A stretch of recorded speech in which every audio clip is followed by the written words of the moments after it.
So kita ada sebiji Nissan Livina. Nissan Livina ni nak masuk disk besar dengan kaliper besar depan. Yang ni kita dah buka, kita tengok kaliper dengan disk asal dia standard. Kita akan buka, kita compare dengan disk dengan kaliper yang besar. And then kita buat lepas siap. Okay.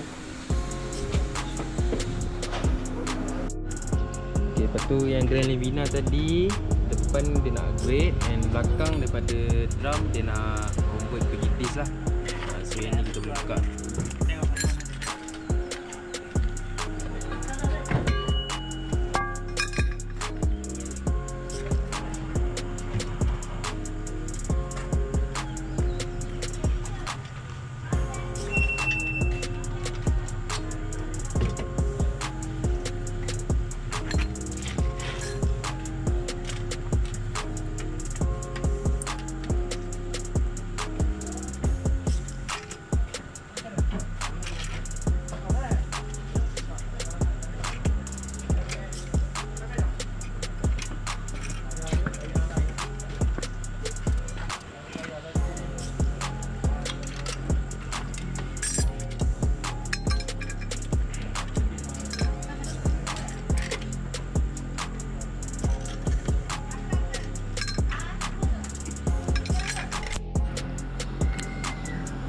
Api siap kat belakang.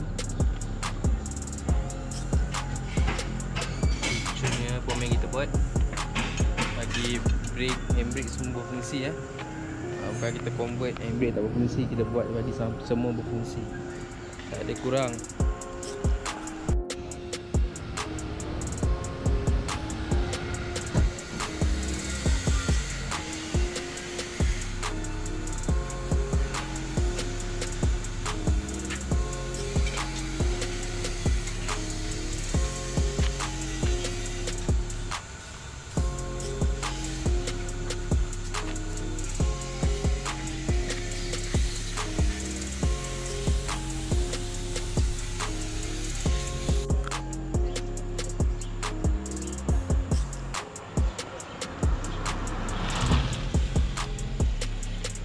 Okay.